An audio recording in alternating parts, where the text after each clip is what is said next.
ये तो हम सभी जानते हैं कि रामायण की रचना महर्षि वाल्मीकि ने की थी, लेकिन शायद ये बात बहुत कम लोग जानते होंगे कि एक रामायण हनुमान जी ने लिखा था, जिसे हनुमद रामायण के नाम से जानी जाती है। लेकिन खुद हनुमान जी ने इसे लिखने के बाद समुद्र में फेंक दी थी। आखिर उन्होंने ऐसा क्यों किया? दोस्तों, आइए जानते हैं। पौराणिक कथाओं के अनुसार जब लंका विजय के बाद भगवान श्री राम अयोध्या राजपाट संभाल लेते हैं, कुछ दिन यहाँ रहकर भगवान श्री राम के सेवा के बाद हनुमान जी हिमालय जाकर वह शिव के तपस्या में लीन हो जाते हैं। इस दौरान वे रोजाना अपने पास मौजूद एक शिला पर नाखून से रामायण कथा लिखते रहे थे।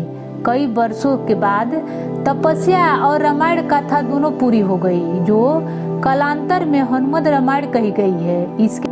इसके बाद महर्षि वाल्मीकि ने वाल्मीकि रामायण लिखी और उसे मन में लेकर भगवान शिव को समर्पित करने के लिए कैलाश धाम पहुंच गए। यहाँ उन्हें पहले से हनुमान जी मौजूद मिले।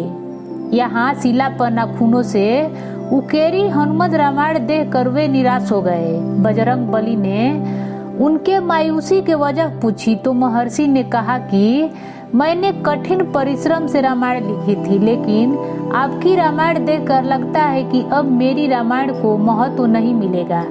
आपने वह सब कुछ लिख दिया है जिसे आगे मेरी रामायण कहीं नहीं टिक रही है।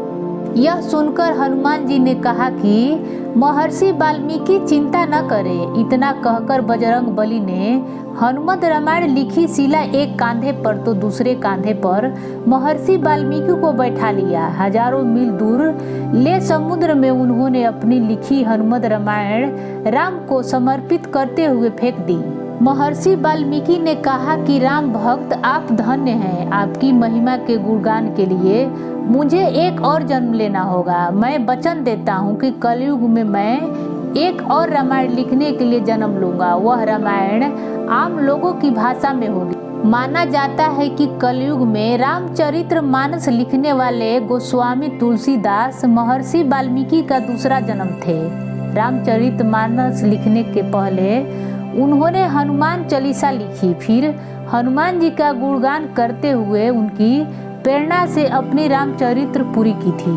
कालिदास के काल में एक पटालिका समुद्र किनारे मिली तो उसे सार्वजनिक जगह पर रख दिया गया, जहां विद्यार्थी उस पर लिखी लिपि समझ और पढ़ सके। समझा जाता है कि कालिदास ने उसे समझ लिया था। वह जान गए थे कि यह पटालिका का हनुमान जी के लिखी हनुमद रामायण का ही अंश है, जो समुद्र के पानी के साथ बहते हुए उन तक पहुंच गई थी। दोस्तों, ये थी हनुमान जी से जुड़ी रोचक कथा। अगर हमारी स्टोरी से जुड़ी आपके कुछ सवाल हो तो कमेंट बॉक्स में बताएं, हम आप तक सही जानकारी पहुंचाने का प्रयास करेंगे।